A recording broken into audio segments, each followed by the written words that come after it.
played a lot of Blackout, yeah, that's what I'm saying. It was nowhere near as big, but like it was big enough to have like a little scene and to make a bit of money from. You talk about how you did that transition, you're dabbling in Blackout. How did you like Warzone initially? From the day one, I was excited for the release and to start wages. Obviously, that was like my main income because I think I had like 20 subscribers or something, 24 subscribers on Twitch. Ladies and gentlemen, welcome into another Bot Lobby podcast episode. I'm Grandmaster GOJJ, as always. Katie from a new room. How are we doing today?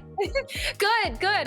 I'm out in Vegas for the next couple days, so doing what we can. Maybe not the most exciting background, but as long as the audio is good, that's really all that matters. Hey, exactly. We are here for a good podcast experience and a good viewer experience as well. We have a very special guest, as always, with the Bot Lobby. I should stop saying that because it's just kind of what we do now, Katie, is we bring in the best there is in Warzone. And no different today, an announcement for his World Series of Warzone team. We're talking EU side this time around. I know he was excited to speak because Rated was talking a bit of trash, and we're excited to bring on the brand new father. Let's go ahead and bring him in, Katie. We've got Jukeyz himself. Jukeyz, how are you doing, brother? I'm doing good. Thank you for having me. I've got a bit of a sore throat, but other than that, though, I'm good.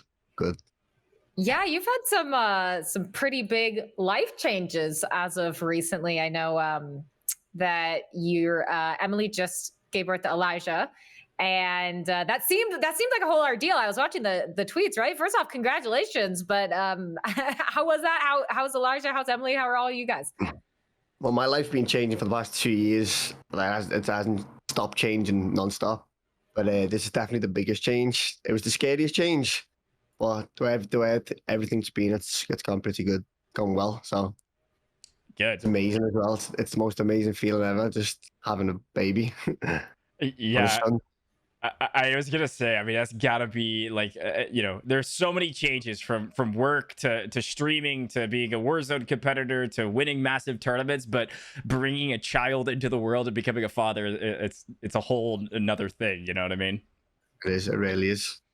It's an exciting feeling, though. Yeah. No, I can only imagine. Well, I know that you kind of came in last second for this, and I really appreciate that. Let's kind of get warmed back up for it. We're gonna do our rapid fire questions like we usually do. Set the scene a bit here. We're gonna start off with some pretty simple ones. It can be the first person that comes to mind, even if you regret it later. Okay. So first question I've got for you, Jukeyz, is who is your favorite person to stream with, and then who is your favorite person to compete with, and are they the same person?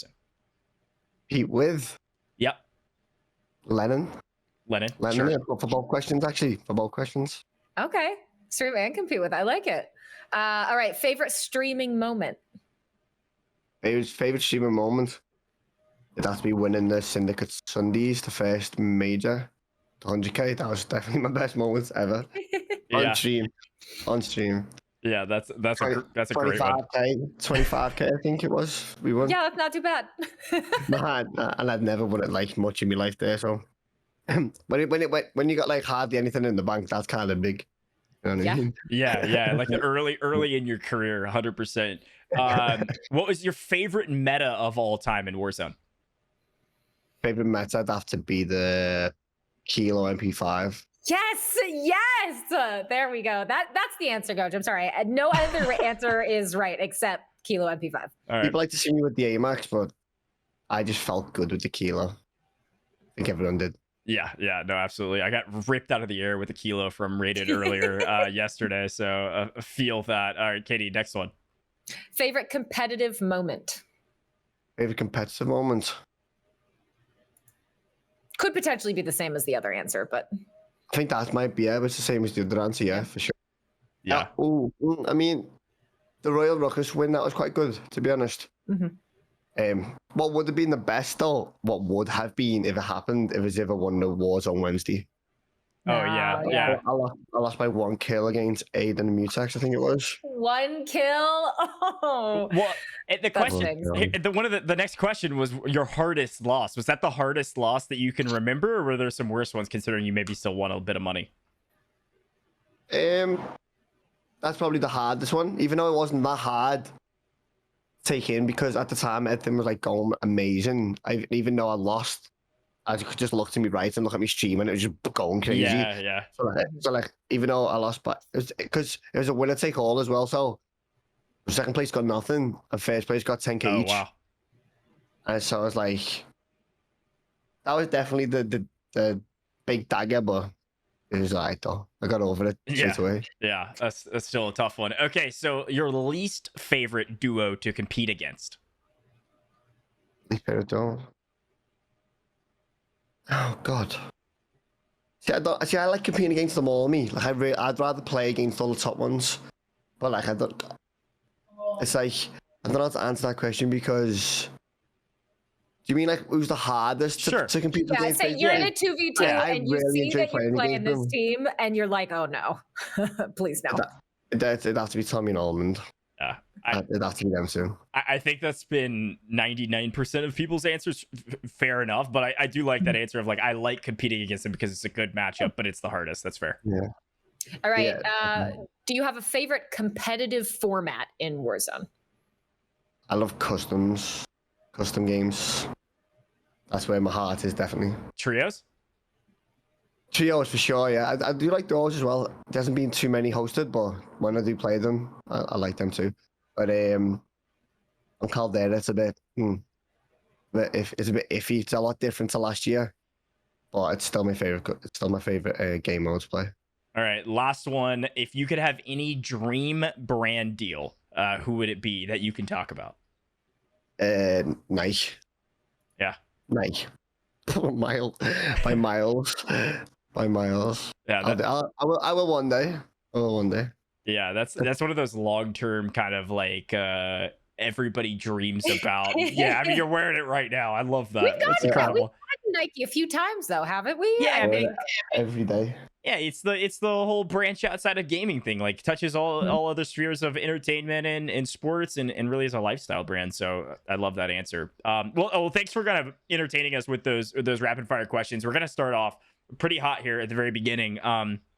You kind of mentioned some of your early competitive success here at Jukeyz, and I wanted to kind of let you take us back to the very beginning of your career and talk a little bit about your come up. Like, when did you get started in Warzone? What got you started in playing competitive COD? What did you play before that? Like, what was kind of your entry story? Because I feel like your story is less known than most, although a lot of people know who you are. It's like, where was the beginning of Jukeyz? Beginning of Jukeyz probably started like on Modern Warfare Remastered. You know, the same year as Infinite Warfare, I think it was. Yeah. I've never played any jetpack CODs. Never played any. Obviously, I played like a bit on them, like a bit of pubs and stuff like that, but there's never like I never really knew there was a competitive scene until that year. How long ago was that? MWR? MWR 5 years ago. Yeah, it was a minute. No. At least 5, right? 4 or 5. MWR. Actually, no. We'll say 5 or 6 unless Katie gives us an update. Yeah, I'm looking at 2016. MWR came out 2016. So 6 years. Yeah, 6 years. That's when I found out there was a competitive scene and game battles and stuff like that. So that's when I started grinding that. And that's where it began really as well. I started watching the year after that was World War II. And that's when I found out about Twitch. And I found out about like the competitive scene, and then I started following all like the EU players. For example, like Tommy, Scraps, Wushkin, they were all on like uni lads. I don't know if you remember that team. Yeah. Mm-hmm. And obviously they live like not far from me. So like I kind of thought, oh my god, if they can do it, I can do something. So like I started just following the twins a lot really. And Tommy was always live, still is these days. And Tommy was like the first person I started watching on Twitch.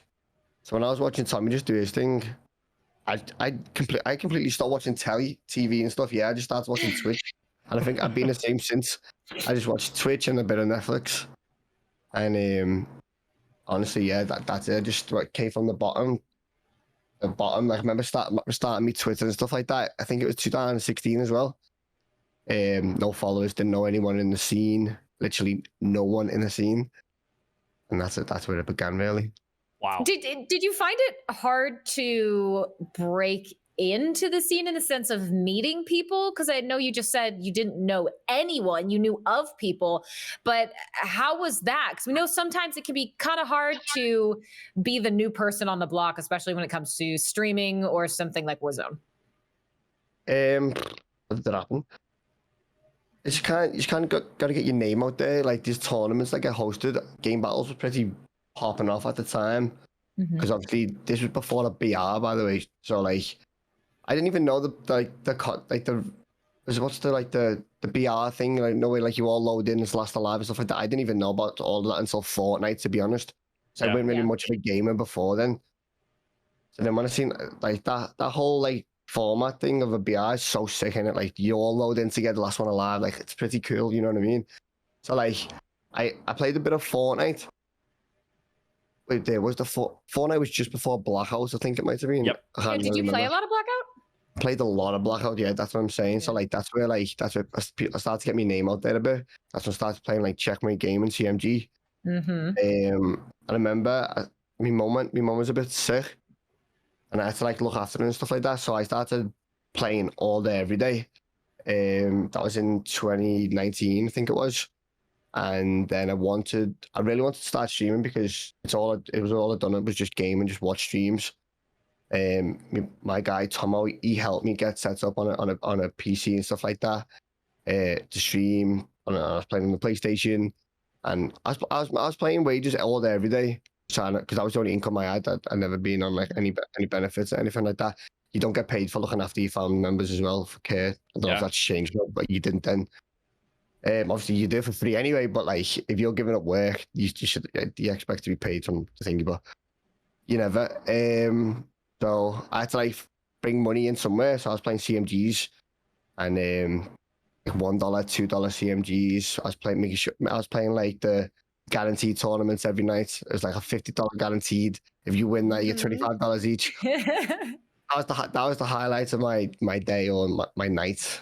Wow. If I won that, you know what I mean? That was big for me. Yeah.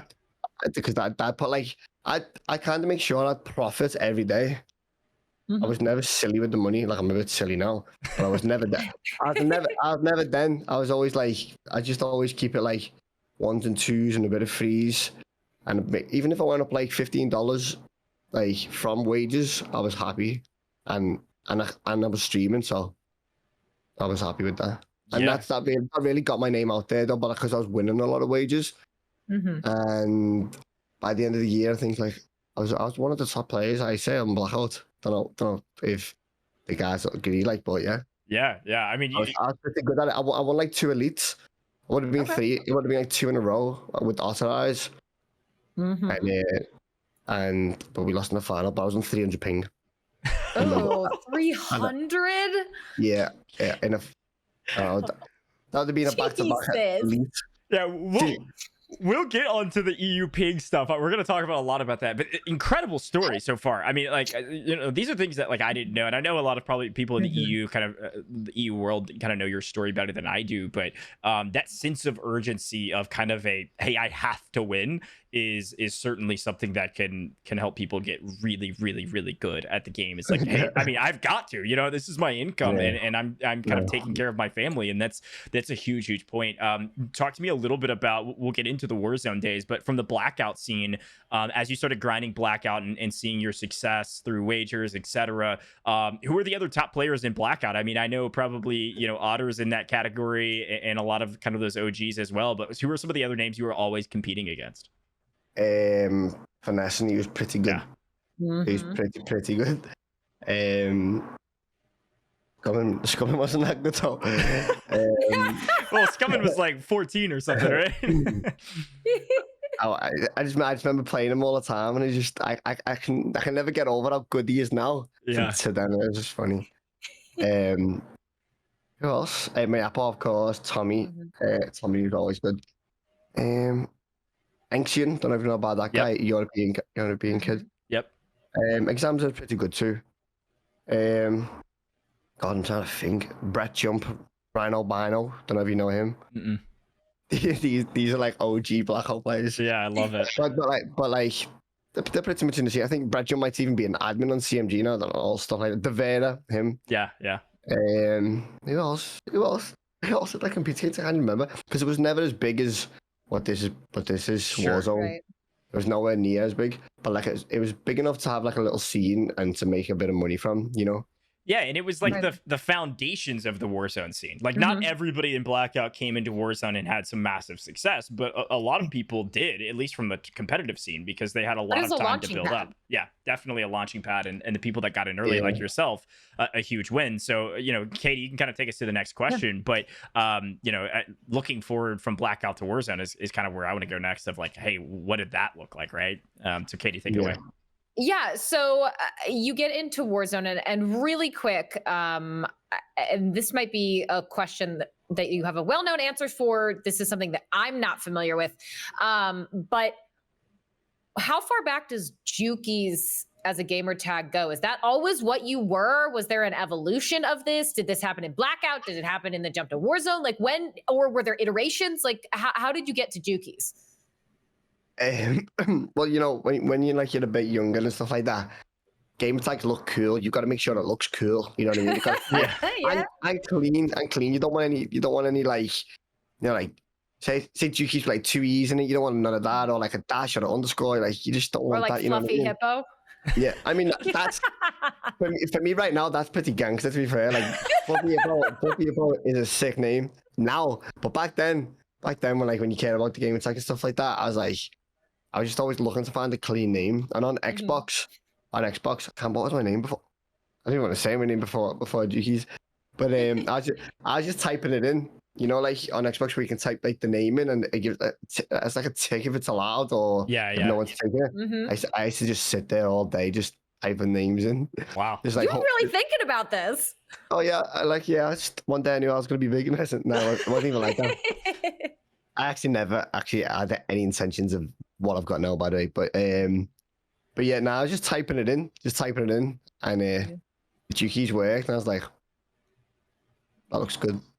Pretty easy to pronounce, easy to spell, easy to work with. I would say easy to pronounce because I got to call it Jukeyz all last year. Really? Yeah, because it's the way people pronounce the Z in it. So like, I say Jukeyz, but people pronounce the Z as like a Z. So you see Juke and Z, but I have to correct them all the time. But I mean, it doesn't really happen too much anymore. Everyone knows Jukeyz now.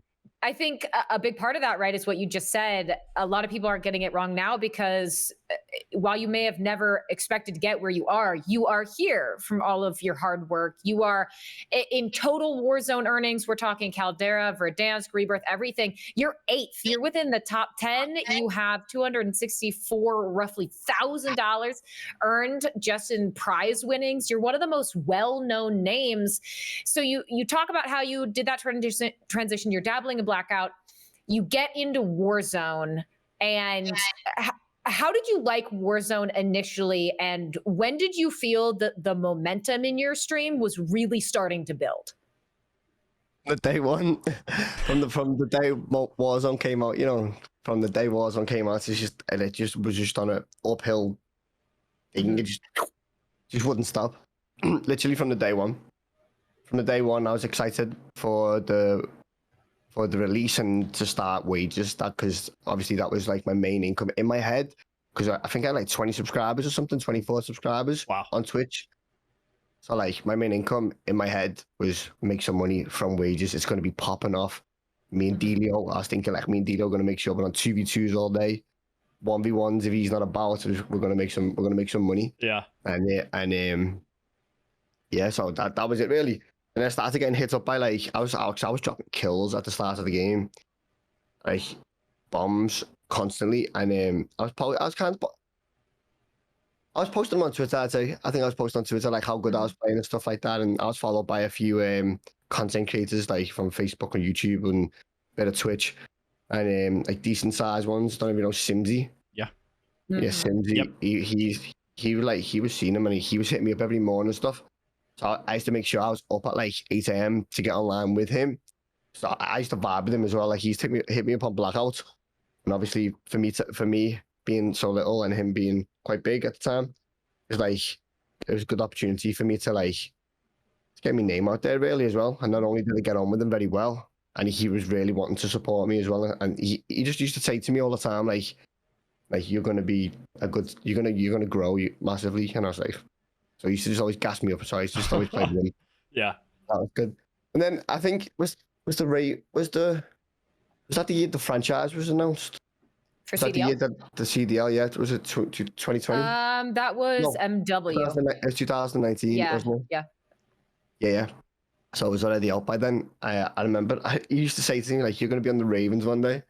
And that was a dream for me at the time as well, because obviously it's the Ravens. You know what I'm saying? It's UK based. That's your team, yeah. It's where the Twins were. And I remember saying, I remember my nan asking me, so because I remember telling me, "Nan, I'm not going to work." Like she used to really want me to go to find a job. So did my granddad, and I used to just say, "Listen, I ain't gonna do that. Honestly, I'd rather sit upstairs, stream, and try and make money playing wages." And she used to say to me like, "How far can you go though? Like, what did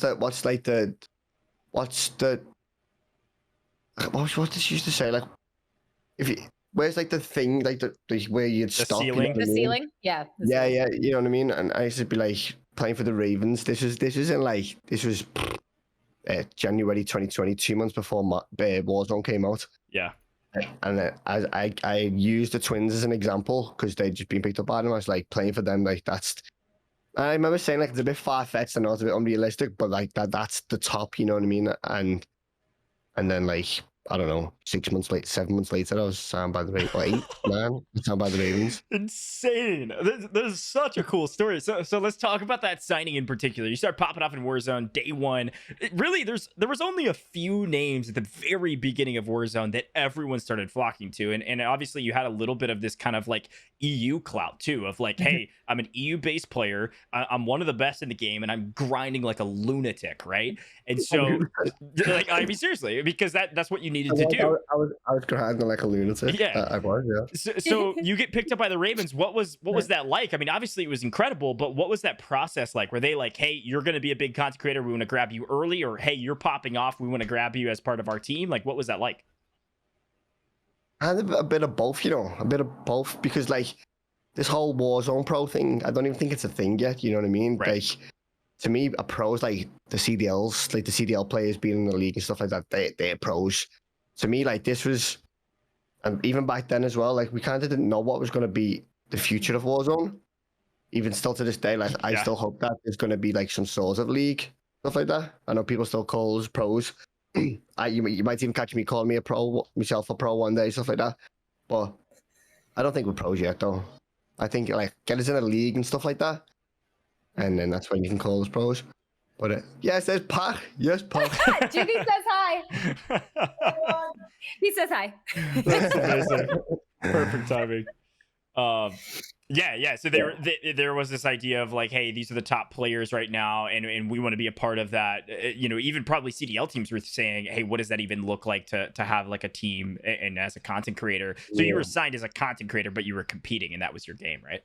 Yeah. But like there was like, I was told back then is like there could be things in the works, you know, with Warzone and stuff like that. So like, if it does happen, obviously I will be in this league tournament or whatever, you know what I mean? So right. So yeah, picked up as a content creator, kind of hoping it was going to go into something, which we're still waiting for, kind of. Even though we've had a lot of tournaments.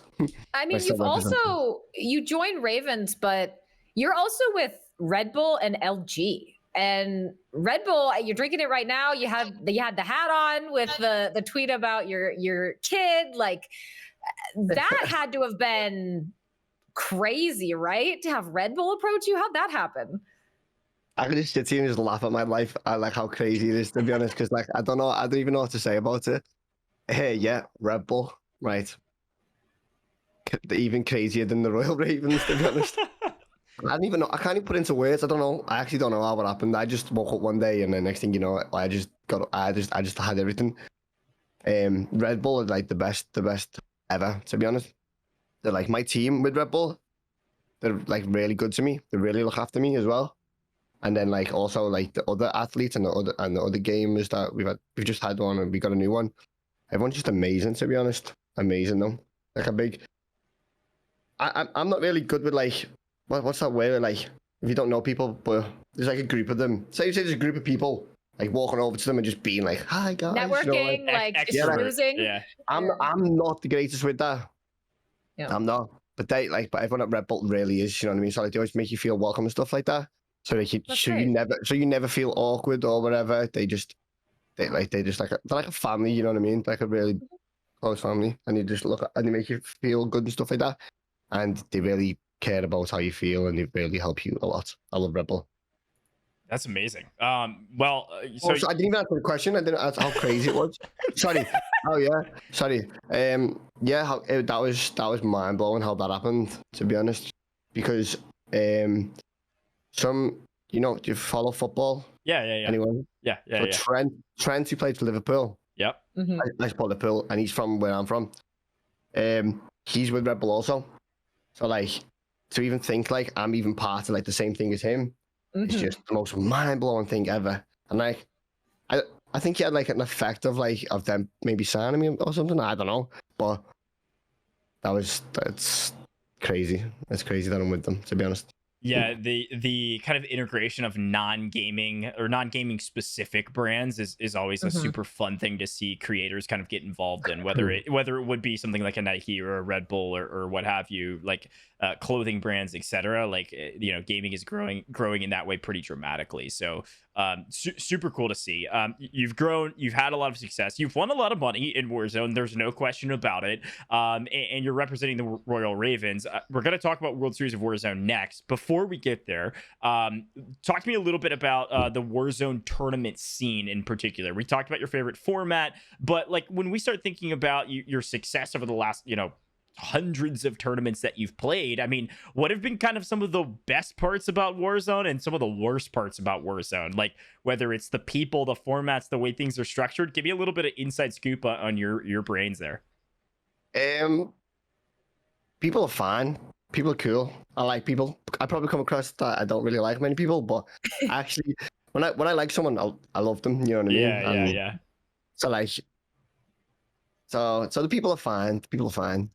The way things are now, though, is a bit dead, isn't it? It is a bit dead. Yeah. Like there's no major tournaments. Like that was my drive last year and the year before, was just like knowing that these tournaments would just come like not even every day, like every couple of days, or even one a week, or even like two a month. Like that was Right. that was a big drive, especially for me and probably for the other guys too. I think a lot of people, yeah. And I don't know like how. So I know Tommy's the same year as well, by the way. So I can't pick myself up I can't like how like the way I used to like try the way I used to I don't know if that space is gonna go off, by the way, because someone's calling me. You should be good. Yeah. The way I used to like build myself up for the major tournaments and like get myself ready for it. I don't know how to do that for the Twitter tournaments. You know what I'm saying? Yeah. And that's all that is just Twitter tournaments, stuff like that. And it's kind of like at the start of them, I was winning most Twitter tournaments at the start of Caldera, to be honest. 2v2s, custom games, and I was just like a bit bored. And then now I just kind of play them just for the stream to watch, and I don't really care if I win or lose. You know what I mean? Yeah. So that kind of puts it in a bad way for me, to be honest, because yeah. I mean, we've talked about that, GOJJ, this exact thing when we've had discussions on when there are too many Twitter tournaments, when there's oversaturation, when you have prize pools. That I think maybe kind of what Jukeyz is articulating right now is that it's hard to have the energy and the motivation and the drive for $1,000 tournament as opposed to a $100,000 tournament that, it maybe is multi-day or something like that. I can understand the effort level there is just not going to be the same. And I'm sure you replicated it at first, right? But now, do you feel like you're in kind of just cruise control now until Warzone 2, or are you finding anything else to mix things up?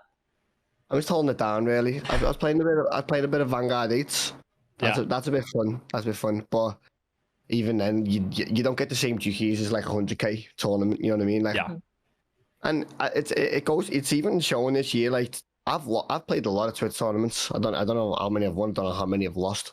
but I've lost to some people I've never heard of in my life, and and people I've never heard of have won the tournaments and stuff like that. Like, good on them and stuff. Like, but it's just not the same me that you'd get in these major tournaments.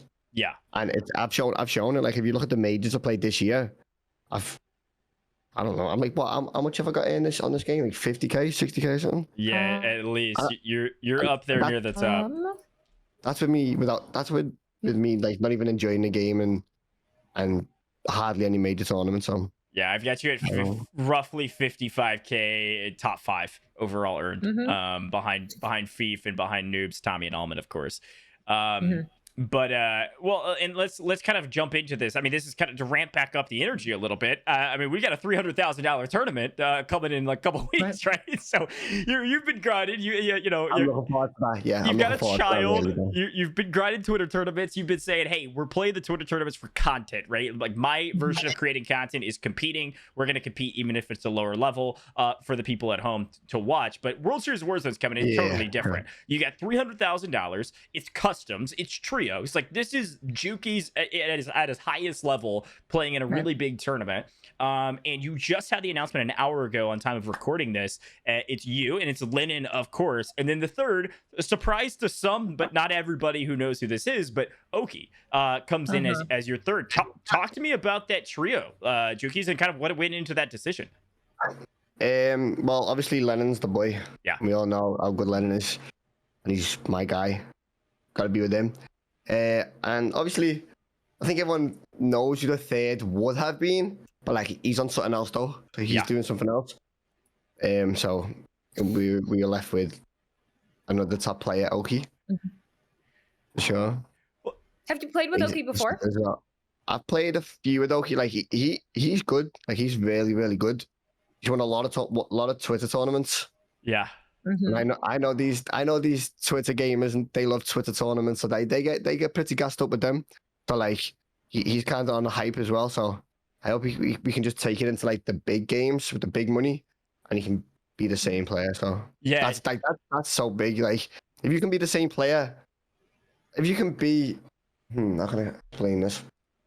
See the way, like, how good he is in these Twitter tournaments. If he can like keep that composure and take it to the major tournaments. That's what separates the best from like Twitter gamer tourneys. So no nerves, right? You got that ice. Like, even if it's hundreds of thousands on the line, you're not going to be worried about it. Well, exactly. It's a fun stat to talk about too, because if you start looking at kind of like the numbers, and this is based on obviously arbitrary numbers that like I've collected and my team's collected, but Jukeyz, you're sitting on 37 tournaments played, or 37 tournaments podiumed in Caldera with $55,000 earned. And if you look at Oki, who's been on that Twitter tournament grind, he's got 35 tournaments podium, so only 2 less than you, but has earned $13,000. So like, that's the comparison, right? It's like, hey, we how am I meant to take them serious, bro? Yeah. How am I meant to take them serious? I don't get it. Exactly. No, that's what I'm saying. Like, you've got, and you could even think about it this way. Like, you've got Oki, who is like the Jukeyz from 2 years ago, right? Grinding everything like it's super important, because maybe it is for him. I know he's super young too. Like, he just turned 18. Like what? Like less than a year ago, so he can compete at the high level. But if you like scroll through these, I mean, he's got a ton of those Twitter tournament wins. I'm talking CMG after CMG after Collateral after Elemental after Miss Know-It-All, Winnerellas. Like, he's winning them all over the place. And but you're bringing him up to the big dog stage, and you're like, all right, buddy, like, time to compete, time to lock it down. And the question is, will he be able to? I think so. I hope so. So, like, this is a must win for me. Like, I must win.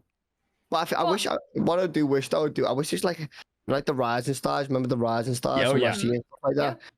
And like the little 5Ks, 10Ks. I wish there was like a few of them, so we could like actually practice with a good bit of money on the line. You know what I'm saying? Yeah. So like, I can actually give you at least a taste of what a more substantial tournament is like. And what I'm going to be working with. You know what I mean? So kind of a bit iffy just going straight into the World Series with it, but we are practicing a bit. So good. Wait, so you guys are getting that practice in. I want to talk a bit about the EU versus NA in the sense, not in head to head, but in the sense that a lot of the players you frequently play against are going to be in the NA portion of World Series of Warzone. You guys are going to be in the EU portion. Have you been taking a look at kind of the distribution of talent for EU, who you're going to be going up against? Is there anyone, any trio you're looking at that you say like that?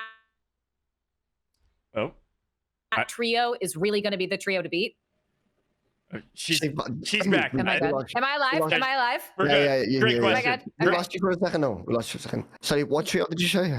Yeah, so looking at EU and the teams that are in EU, is there any team that you're looking at saying that is the team that we know or that I know is really going to be the competition, since so many of the people you're used to playing with are going to be in NA? Nah, not really. Really? Well, I mean, we saw the EU qualifiers. We could talk a little bit about that. I mean, I don't know if you got a chance to see it, but because I know it was kind of in the middle of all the craziness going on in life. But like, I mean, there was some like top tier players that didn't make it through quals just because of either unfortunate circumstances, bad RNG when the games were working. So like, I mean, it might be a little sparse in terms of the people that you do know. But does that influence the way you play? Like, are you going to come out of the gates kind of playing a little bit more passively, or is it going to be like, hey, we're going to sling from game one? Right. It's Caldera, by the way, so we have to play passive. You cannot like go crazy because anything can happen on that map. So even if like I was loading into a lobby with 0.5s in customs 300k, I'd still play a bit slow. Yeah. But a team, now there's one team, but they didn't qualify though, unfortunately. I mean, fortunately, but unfortunately, you know, like Morpheus and Rocket. I don't know if you know about them. I actually do know about them. Yeah, I might not know as much about the EU scene as I do NA, but I still know a lot of names. At least have heard of them. So if I die in a customs, they kill me. Like that's just how it is. Or I get wigged, they snipe me or something. They actually picked up scraps though as well for the qualifier. Nice, yeah. But they didn't I don't think they qualified. I don't think they did. I'd have to go back and look at the final results. I cannot remember, but yeah. Actually, and also obviously Delio, Robstar, and Lou as well. That was a pretty good team. Like they can come out and just drop like a high kill game and probably win. So other than that, though, out of them two teams who didn't even qualify, but they should be able to rerun their thing. By the way, the EU qualifiers, you know. Yeah, we can. I mean, we can spend some time on it if you would like. Obviously, like I'm a part of the broadcast team, and I can only talk about so much what I know from the back end side. But you know, obviously, it was this kind of like weird circumstance where the custom lobbies were what we were having to use, and we couldn't go through those without a lot of hiccups just because of the way customs is right now. So we saw a lot of resets, and people like Robstar's team, they put up great numbers in the lobbies that unfortunately got reset, and then the ones that didn't get reset, it was unfortunately like bad RNG. So it's a tough decision. But were you watching during the main broadcast? No, because that's when the madness was going on. Yeah. But I watched it back though and got an idea of it, and people messaged me and stuff like that, and I messaged them to see like what happened and stuff like that. And even though these top players aren't going to be in it, and it should be even easier for us, I still feel like it was unfair, and like they should get another chance because they deserve to be in it. Right. Or deserve another chance. But yeah.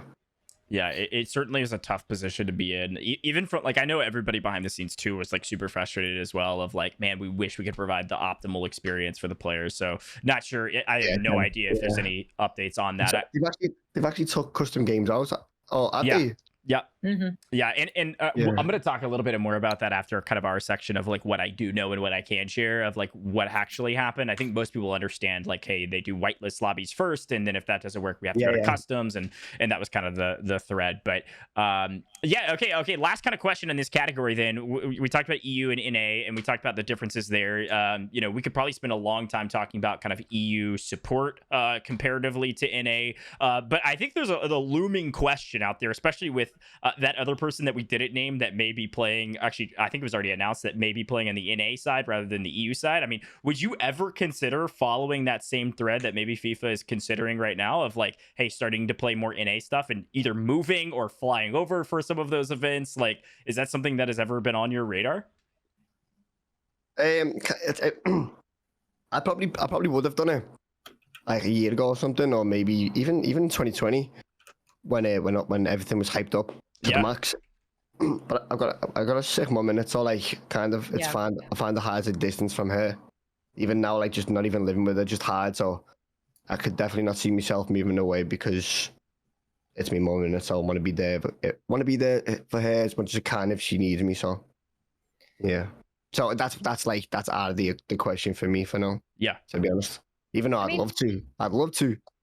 And that makes sense, right? I think it's really admirable. You know, you've talked about this grind, this come up you had from, you know, $15 CMG win while you're supporting your mom is a good day. And now you're here and you're RedBull and you're LG and you're Royal Ravens and you're one of the highest earned of all time. And your priorities have not shifted, right? Your priorities are your mom and Emily and Elijah and this life that you're building. And I think that's really admirable, right? That's great. That you continue to be this successful while also being able to juggle a lot going on in your personal life. But I want to take a step forward because you mentioned something about Warzone 2 earlier on in the podcast, and that's where I want to go next, is your must-haves when it comes to Warzone 2. It's just around the corner. It's not very far away. You said something like a league might be of interest to you. We've had varying opinions on the podcast throughout our guests of yes, we want ranked versus no, we don't want ranked, and why.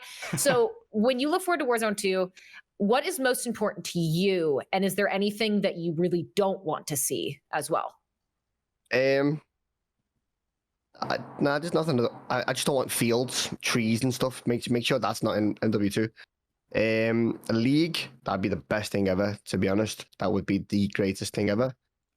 Ranked, I don't know if it's my brain, but I don't really know how would ranked even work. Like how would the you'd have like a ranked playlist, which is skill-based matchmaking and whatever goes with that, and then you'd have presumably a regular one with no skill-based matchmaking. So would it be like a league? Would it be like a league? You know, like leaderboard, like a leaderboard, stuff like that. Would it be all stuff like that? I mean, I'd be pretty sick, to be fair. I'd hope for that. That sounds good. I wish like if you could have that and like a normal playlist where you can just kill bots. That'd be good. That'd be sick. Is that possible? That's possible, isn't it? I mean, theoretically, I don't know if they're planning for it, but it is possible. Yeah, we don't have any insider, info or anything like that. That should have been done ages ago. Wow, I can't even hop on and play pubs anymore. Well, I mean, that's the big question mark, right? Like game, like other titles, like Apex, Fortnite, etc. Like they've all got their own situations and they all do things differently. But like a lot of people try to compare Apex and Warzone, and Apex has a very vibrant ranked mode that people grind. Now there's issues with it, but people grind it like crazy. And it gives you something to play for when it's not, you're not playing for, 10, 20, 30, 100, $300,000. Yeah, not for sure. Because I used to play World War II ranked. Do you ever remember that? That like how that way back used to go down. Yeah, that was the most amazing thing ever. That's when I knew I could shoot back. By the way, that's when I learned. It's like, oh my god, I can shoot, I can kill.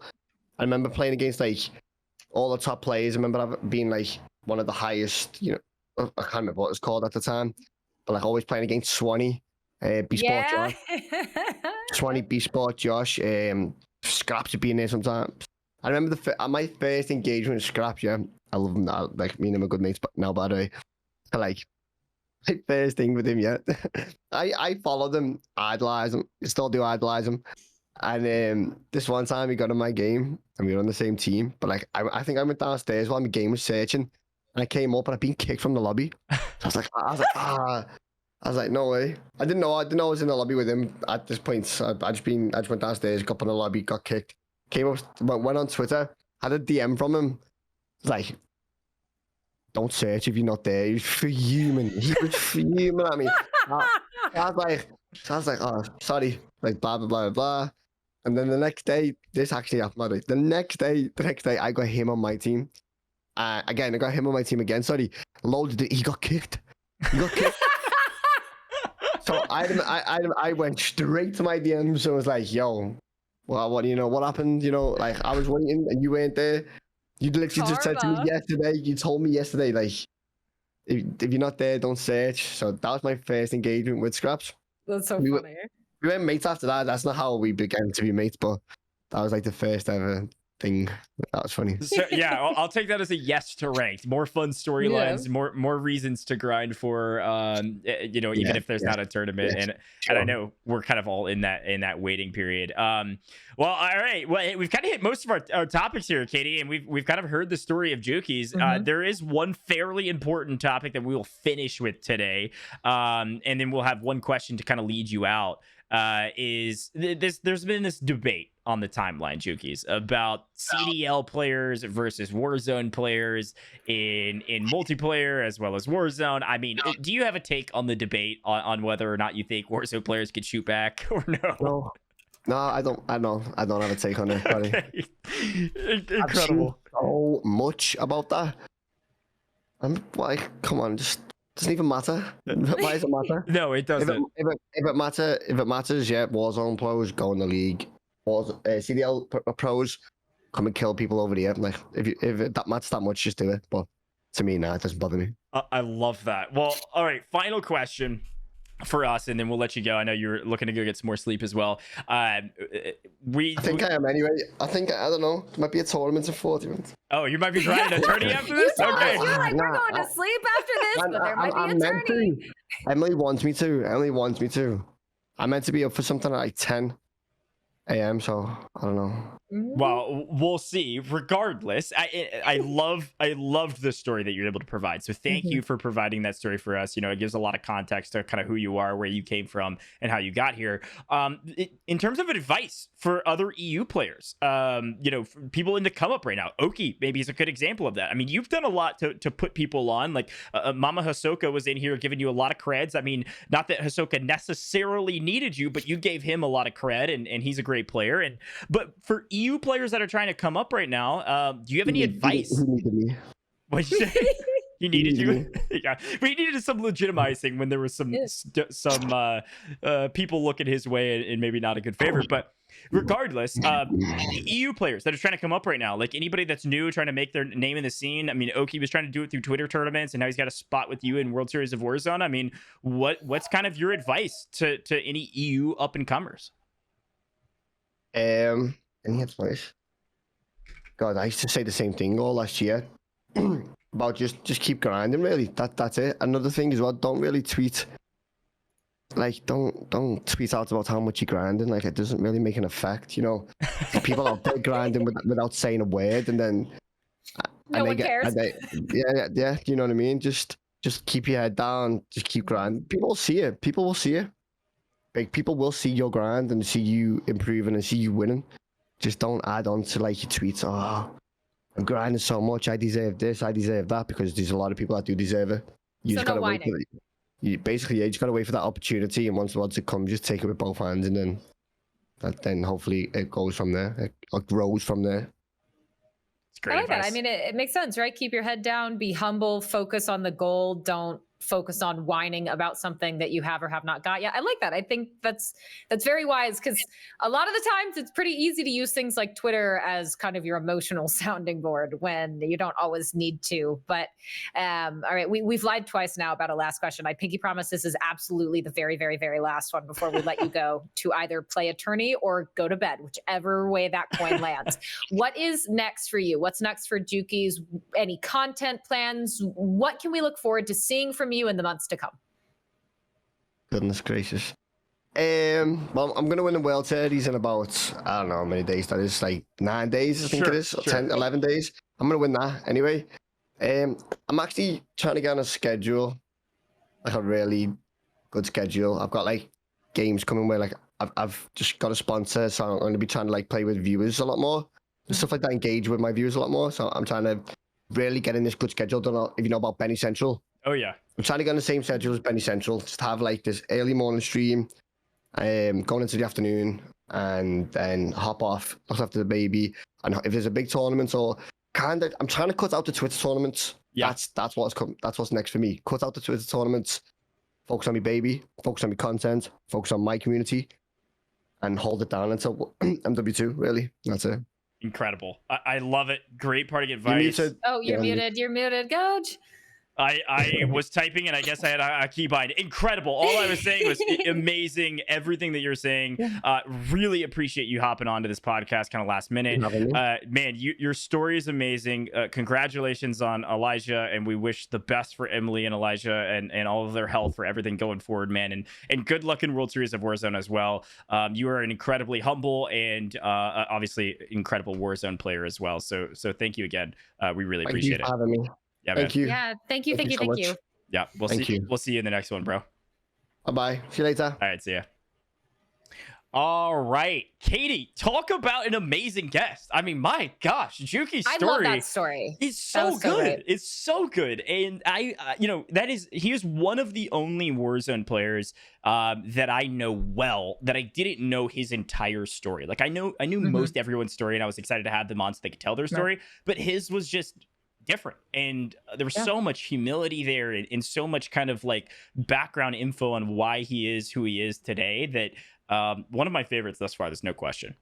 Yeah, no, I couldn't agree more. And it's exactly what you said, right? Is I didn't know Jukey's story either. And it's actually a story in, various parts of the world, different people, different names, but a similar theme. And I don't think it's just COD specific by any means, but a lot of COD players, I mean, even, John, you guys might be more familiar with him as Tupac. He's the S&D coach for FaZe, but he had a very, very similar come up. He's not coming from a ton of money necessarily. Maybe family members are ill. It's not to him. I mean, nameless study. There's so many people you can mention that put their all into Call of Duty, and whether it's S&D or the BR or competing professionally, that really put all of their effort and their heart into this game, and this game gave back to them, tenfold, to give them careers, to allow them to support their families, their friends, their loved ones, their children, their spouses, significant others. And I could hear that same story from a million different people, and I want to sit down and hear it every single time, because that kind of success story, it makes you feel good. It makes you feel good to see Jukeyz say, I was here and I'm trying to support, my mom, and now I'm here, and I can do that and even more. It's a good feeling. Yeah, no, I couldn't agree more. So thank you to Jukeyz and the jukeboxes. I saw a lot of the jukeboxes in here supporting the stream and supporting the podcast. As a reminder, we will have this VOD on the Bot Lobby podcast on YouTube as well. And one of the reasons we're able to even do this podcast, Katie, is this very next section. We've got the Kolosseum stat chat. We're going to go through some really cool stats today, as we usually do. Now, as I pull these up on screen, Katie, we've got most kills per game. We've got some of those things, but a little bit of a fun kind of nuanced thing for the Kolosseum stat chat. If you don't know who Kolosseum is, by the way, they run Warzone fantasy contests where you can win free money when your favorite Warzone players win. So go check out Kolosseum, !sponsor or !Kolosseum in the chat. We'll pull it up so you can check that out, or in the description below if you're on YouTube or audio podcast. But they did something new because season 4 of Warzone just ended, and so they have some really cool statistics on like total of season 4 that we'll be able to show on screen, as well as kind of read off on some of the info they've given us. So we'll go through that. But in this last week, I believe, most kills per game, Fortunes keep 60 for Z-Smith and 57 for Stukawaki. Now, Asian Boy is on this graphic as well. Let me double check and see if maybe his name is just below this, to see if he might. I think he might have Rebirth. Yeah, 45. There it is. Boom. 45 Asian Boy. It's good to see his name back at a TikTok creator. I feel like good friend of mine. Oh, see, I think that means that I lost based on last week, because I think I said, I feel like I remembered saying that, like, being in the 50s is extremely difficult and people will be busy. So I think I might be taking a big fat L on that. Shout out Z-Smith and Stu. Thank you. Yeah, I think you might as well. Well, this next one's fun. This is over the course of the entirety of season 4. 595 victories there from Zydo. We had 500 I know, insane. 504 victories for Bonk. Victory Grinder, also in World Series of Warzone, by the way. Rebirth victories, 338 for Immune, and 50 is the best Caldera streak from Stellar Moves. That's 50 wins in a row, Katie. What? 50 on Caldera? They're freaks. I think this is with WAG, and I think there was one other player that was playing with them. And 50? Shut up. 74 wins in a row from a mute. I mean, okay, I can get Rebirth. Like, that's still outrageous. Can you? Yeah, Rebirth over Caldera, 100%. But okay, what really sticks out to me in this, most victories, that's you said the whole season? Yeah, season 4. Are you pissed off if you're that person and you didn't get to 600? Because I would be pissed off if I was at 595. Yeah, I mean, that is unbelievable. I feel like you gotta pump those numbers up, you know? You can do a little better. I just can't believe winning 74 times in a row without a loss. Like, that's outrageous. When do you get that next win and you go, all right, I think I'm like losing some steam here. Let's stop playing and pick it up tomorrow. Like, he didn't win 74 in one stream, I don't think. We'll have to get some stat checks on that. That'd from be like Kolosseum, the what are all those Fall Guys streams we keep seeing with Courage and everyone that are like 100 wins. Yeah, like, can you Highlight. imagine if someone did that on like Rebirth of like, we're staying live till we get 74 wins in a row. Yeah, true. I'll shout out to my kid Highlight. He did one of those streams. It was nuts.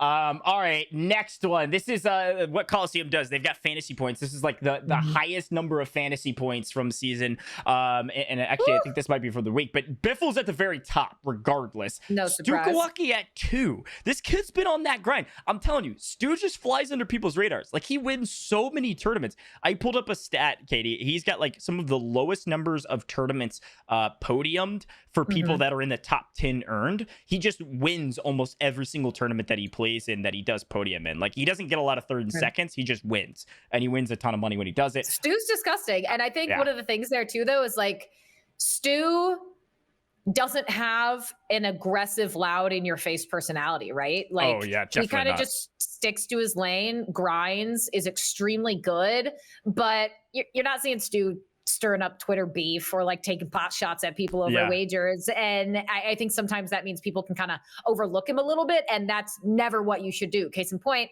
last tournament we cast, Stu and Hostoka took first place. Yeah, no, exactly. You see Breadman on here, 4J. Shout out to the kid. Man's been putting in the work at World Series of Warzone with Brolic and Exec. And then FIFA Kills on here as well, who we had been talking in circles around. We'll talk a little bit about that in a bit. But so it's some incredible stats across the board. There were some other stats before we go to the over-under section of this. There were some other stats I wanted to read off that are not on the graphics right now. The most time played over this season, Katie, 373 hours. From Bonk. And this is, by the way, this is only tracked on their main account. So anybody that had to run like an alt account, a shadow account, or anything like that wouldn't count. So Bonk is at the highest at 373 hours of in-game playtime, which is nuts. That I have only ever put, and it's more than that, so I'm not going to say how much because I'm not really proud of it. Yeah, but this is in one season. That's what's crazy. I know, one season's outrageous. The only times I put that much time into something was like MMOs back in the day. And what I mean by that is like, you're getting home from whatever, and that's what you're doing all damn day until you go to bed, and you're not getting as much sleep as you should be, and you're not spending as much time with people as you should be. But hey, it's all about that grind. That's impressive. That's impressive. It looks like a couple other stats on here. Most gulag losses also Bonk, which makes sense because hey, that means but yeah, ideal squads. You're looking at the people on your screen right now if you're building out your own fantasy team. And again, you can build out your fantasy team on Kolosseum.co. Kolosseum.co is where you can do that. Free to enter on Fridays, and they have some pay to enter ones, but you can get some free money by using the code BOTLOBBY, all one word, all caps. So go check them out. Again, exclamation point sponsor in the chat or down in the description below. You can see that. But Katie and I, to finish off this section before we head to Shitter's Digest, one of our favorite sections of the podcast where we talk about drama, these are our over-unders. I'm catching you, by the way. I'm catching you. I'm only 2 points behind you. Over-unders. I'm sure you were 6'4" last time. Let's keep it in mind. I thought it was like 7'3". Oh, okay. Wow. No, 6'4". Well, I'm keeping pace. Looking at our over-unders across the board, I gained a little bit, in my opinion, but maybe not. We've got most kills per game, over-under of 52, Katie. Let's go back through these. Well, this is for this upcoming week. This is a brand new season. People are grinding. What are we thinking? Well, if it's brand new season, that means people are going to be going for brand new meta high scores to post. So I'm definitely going over 52. Over 52. Okay, I respect that. And again, that was in a single game. That's like best game of the week. I'm definitely saying over that because I've seen people talking about the growl, the kilo, stuff like that. Like you're definitely going to see over. Yeah, I'm going to follow your lead there. It's definitely going to be over 52. Most kills in all matches in a week. We've got 2,000 is the over under. Most kills. This is a tough one. Wait, so I'm sorry, I'm dumb. Are you saying like if someone totaled up all their kills in from a the week? Yep. 2,000? What do you think? Oh, you might have to mute that. Sorry, Lamberto. It's fine. No one heard that. It's fine. Oh God, we haven't had a stat like that before. No, that's a tough one. You pick over under. Where are you going? Why do I also have to go first? All right, I'm taking the over. They're playing. They're grinding. No question asked. I don't know why I did that because I'm going to go over too. All right, for your following me, we're tied on this one. Time played 24 hours in a week. Easy over for me. Oh, easy. 24 hours, that's nothing. Yeah. Okay. For some of our grinders, for sure. That's a ton for me. Most victories. This is all matches on the week. 86 over under. Last one. I'm saying over too. Okay, I'm going under on this one just to be different. Okay, we'll see who grows in their lead or starts lessening on it. But that was our Kolosseum stat chat. We talked through some really cool stats for season 4. A watch out for season 5. Kolosseum is an incredible kind of fantasy service you can find online. You can get in games for free. You can build out your squad. You've got like a salary cap, and you pick your different players. And when they win, when your favorite streamers win, you also win. Literally free money. We've had people in chat actually come in, see it, and go in and win some money. Flowers, Lamb Chop, you know who you are. We shout you out every single time. But yeah, they're amazing, and they're the reason we're able to do this podcast. They support us in so many ways, so go check them out and help us out by helping them out. And they've got a really cool product as well. All right, Katie, we have gone through our Kolosseum stat chat. We are on to our final section of the podcast, Shitters Digest. For those at home that maybe are tuning in for the very first time, tell us what Shitters Digest is. Shitters Digest is where all of the shitters of the world we come together in our community, and we talk about the shenanigans that have been going on, the Twitter dust ups, the beefs in wagers, the drama that occurs, big or small, or just the things that are worth talking about that maybe aren't slotted into the interview or the stat chat. And we've really got kind of one major event, and it was a Twitter tornado, courtesy of RedBull, and God bless RedBull for doing this. Basically, how it starts out, right, is RedBull, and this is a troll tweet, and I think everyone knew it was a troll tweet, but they still had the outrage, right? RedBull tweets, Warzone players can go to Comp COD and be good. Comp players cannot come to Warzone and be good. Obviously, RedBull is trolling because Tommy, Rated, you've got a lot of retired pros that came over and are some of the best of the best. But when I tell you this started a storm. You have Jake Lucky, you got Censor. I mean, Censor responds to everything, but you got everyone in there. Yeah. And people were getting a little pissed off about it. There's a lot that goes into this, to be clear, and I think this is a much more nuanced conversation than most people give it credit for, because aside from the Scump solo YOLO win, which is not a fluke, definitely not a fluke, but it still doesn't prove the point. When you start thinking about CDL players hopping into a Warzone tournament and whether or not they will win any money at all, the answer to that is very low, because they're not grinding the game. Like, we've seen them pop it. We've seen Zinni. We've seen others pop in, and they do very poorly in Warzone tournaments. Period, in a sentence. Like, done. Game over. That's the conversation. However, that doesn't negate the fact that if they came over and started grinding a lot, they would see a ton of success because of their skill that they have from multiplayer Call of Duty. And the same goes the either direction. Like, the argument, like, oh, there was that one Vanguard tournament at the very beginning where Aiden actually did pretty well. Like, that doesn't prove that Warzone players can compete. And when they do go over to, like, multiplayer style tournaments, they get absolutely dumped on. Like, it's no question. So there isn't even really a comparison you can make. It's all about timing, right? Yeah, and here's the thing, right? And this is something Ray had mentioned in our previous podcast, was the comms, Power Mine, I'm in Vegas. The comms, the comms in Warzone from retired pros are leaps and bounds more efficient than the comms of just Warzone players. That's all they did. And when I look at tweets like this, I am of the belief that there is a very, very small minority of Warzone only players. And what I mean by that is they were never in challengers. It's a whole thing. My house got robbed and I can't talk. It's fine. What I mean by that is that you were never in challengers. You never tried to go pro anything. You're just only Warzone. There's like probably on one hand, the amount of people I could name, Biffle being one of them, that could actually go over to challengers and probably find success. Sure. By and large, no. Yeah. I'm sorry. You are going to challengers because let's be clear, none of them could get into a pro team right now. Yeah. You would have to go into challengers. You're going to get eaten alive. Yep. And I'm not saying, it's not because you're good enough necessarily, but the Warzone skill set is not the professional Call of Duty skill set. 100%. And at the end of the day, shooting Bob the Builder and Jimmy John and whoever else in a Warzone lobby is not the same thing as Game 5, Round 11, S&D. It's just, it's not, nor it ever will be. So I can understand, like, I like that Repulse tweeted that out for the banter.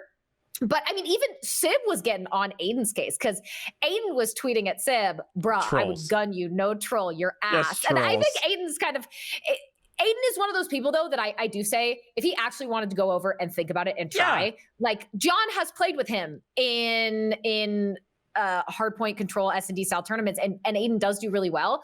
But I mean, good luck. You're in a professional, you're in a professional game coach, and goodbye. Have fun. See you later. Do not pass go. Do not collect $200. You're getting smoked. Yeah, it's just time in. It's just put in the time, and some of you could maybe make it, and some of you couldn't. And I say vast majority couldn't. In multiplayer, you have special skills in Warzone that have contributed to your success. And of course, we've seen people like Tommy Reddit, etc., come over from CDL, grind the game, get really good, and win crazy amounts of money, $400,000+, right? Like there's no question, there's really no debate, but it is worth mentioning because there was a lot of chatter on Twitter about it. Okay, this might be doing someone dirty, but this tweet had me rolling. I know where you're going. Are we able to bring it up on screen? So probably. Rated, I have it linked. Rated tweeted out, and Rated had a lot to say about this, as he would. Gosh. And he tweets out, the CDL Warzone debate literally settled. This guy is on TBE Warzone. They are not the same. And I don't know if you can bring it up, but this is a stat card from CWL. Don't even do the man like that. He does noob so dirty. He does noob so dirty with a 0.74 S&D KD and a 0.68. Guys, if you don't know how KD is working, COD, just stop. That is bad. Just stop. Real bad. Okay. That's mean. It's so mean, but like it's hysterical because Rated's doing it in good fun, right? Let's be clear. Like Rated is poking fun at noobs because he can, but I saw that was my favorite tweet from that entire debate, was like, that's just not right to do to someone. Yeah, no, I know. And that picture has been cycling around forever whenever noobs is like a forefront of any conversation, and it's hilarious. Let's be clear though, by the way, every pro has had a stat card like that in a series. Yeah, 100%. Whether you played traditional sports or esports, you just got bad days, all right? It's so funny. But okay, final topic, besides Huskers getting LASIK, which is, I guess, a conversation that we could have. I just thought, hey, look, someone said he got a Cronus installed in his eyes, and I like that. I respect that. But the final topic of conversation, and this is more so just kind of like spreading the facts from what we understand about World Series of Warzone, of kind of what happened. Simple facts. EU qualifiers and NA qualifiers were a day apart. One was on Saturday and one was on Sunday. We had the EU qualifiers, and it completed, but there were some hiccups along the way. The way any major tournament works that's directly with Activision, most people know this, you do something called whitelisted lobbies, where everybody's Activision ID is thrown into a data bank. It's all input into the system so that when you search for trios in public lobbies, you all go into one public lobby. Now, this is really important because it also dictates the way the game is played, right? If you start comparing and contrasting, not necessarily one's worse or one's better, when you start comparing and contrasting a public game, a public lobby style game versus a customs game, it's not about who you're playing because you're whitelisting all the same players. It's about how you're playing Warzone. For instance, the loadout in customs comes 4 minutes and 24 seconds later in customs than it does a public lobby. It's a completely different game. You have to buy your loadout early. You focus on resource management at the very beginning and getting enough money to buy that free loadout. Whereas in a public lobby, you're not necessarily as worried about that. You get a good ground loot gun, take on your first fight, and then go get that free loadout that drops. So different game there. Planes, you've got helicopters with guns in one and not in the other. And of course, all the new map changes is a big deal that just happened. But back before the map changes, that was the question mark. So whitelist lobbies are how it's supposed to work. Those just weren't working. There were some technical issues from behind the scenes, I suppose. I'm not sure. And it happens. It happens. We saw it at CDL. I mean, my goodness, there was like it happens everywhere all the time. 2-hour delay at CDL. I mean, it happens everywhere. It's an online gaming world. And it's unfortunate for the players, for the talent. Activision doesn't want that to happen. Sure, never. But so it's tough to see. But I know things have been rescheduled, right? Yeah, well, this was the kind of question mark. The whitelist weren't working, and so the backup option was let's use the customs UI. All the players are communicated, hey, we're going to customs. You have to join the lobby. It's a different game. Your loadout's 4 minutes later. All that stuff that we're talking about. The problem with customs right now is that customs are working great if you don't exceed a certain player threshold at certain points in the game. So the reason the lobby broke was because, yes, we had 120 players in the lobby, but also since it was World Series of Warzone and only the top 20 teams qualified, not the top 3, everybody was playing very passively, very slow. So you were seeing a lot of times we were hitting some of those metrics in the game where if you're over a certain player count, like 90 or something like that after the end of the second circle, still like the lobby's going to crash every single time. And so we were like hovering right around that threshold. So we would have a crash, then we'd have a crash, then our game would work. Then we'd have a crash, then we'd have a game work. Then there would be a game, another game works, then 2 crashes and a game work. Like, we got through the EU qualifiers. Now, I wasn't on desk for this, but I was watching, and they were able to make it through. Of course, the problem with that is Warzone has a bit of RNG. You have a great game, and unfortunately, that's the one that crashes. You have a bad game, and unfortunately, that's the one that scores. And some teams that were really good teams didn't make it through. That was kind of the controversy there. But we finished the tournament. Get to the NA side. I'm super hype. I'm on the desk. I'm ready to rock and roll. And the exact same thing happens. Whitelist wasn't working, so we go to customs. The problem is all the NA players were watching the EU qualifiers and saying, hey, we need to play really passive because some really good teams didn't make it. I want to play slow and make sure we play consistently rather than going aggressive, losing, and not making points. So because they were playing so slow, we couldn't get a single game working based on the constraints that we had, so ended up having to reschedule it. So those are the facts. That's why things happened the way they did. 3-strike rule isn't the way it always works, but in NA, we had 3 games that weren't able to work back to back to back, so they called it, whereas in EU, it only ever DC'd twice instead of a full 3 times, so they kept powering through it and made it through the tournament. NA, not the same. So NA is getting rescheduled. Now, that does mean the rescheduled NA quals are going to be a completely different game if they get whitelisting working, meaning brand new map, gun rebalancing, everything they've added, rage serum, and all the new things. So something to keep an eye out for. I believe it is currently slated for Thursday of next week. Time of recording, that would be September 1st, actually exact week from today, around this time. So those are the cold hard facts as I know them. That's all I really want to say about the topic, and just for people's information, because I know a lot of people were confused, Katie. Like, they were looking like, why did this happen? Why did that happen? What was going on? And that's what we understand. So yeah, I mean, unfortunately, hiccups happen, and I know everyone is doing the best they can with this situation. And you know, the show must go on, which it will, as you said, September 1st. But I think that's it for me. I don't have anything else on the docket for this episode. Once again, a massive shout out, thank you to Jukeyz for coming on.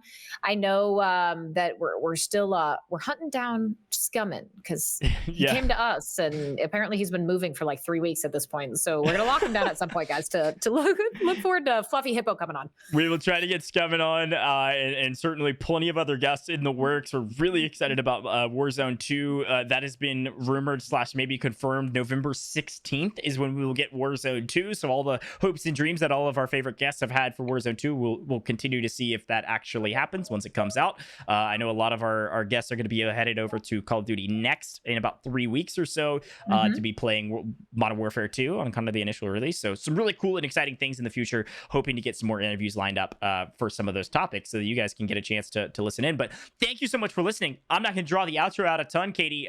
Make sure you subscribe to the YouTube and give us a review on iTunes. It really helps our discoverability from the podcasting side of things. We've had a blast doing this podcast and had some amazing guests, and excited to bring more. Katie, let's close this thing out. Anything you're working on, where can people find you if this is their first time tuning in?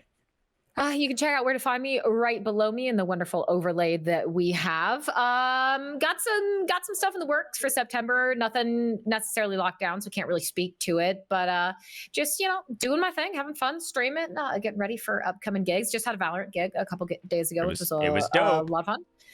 But no, other than that, just watching you rocket to the moon. Well, I appreciate that a ton. Grandmaster GOJJ, all major socials, here for a good time and not a long time, because we're going to close this thing out. Thank you for the support of Bot Lobby Podcast. We'll see you guys next episode. Peace.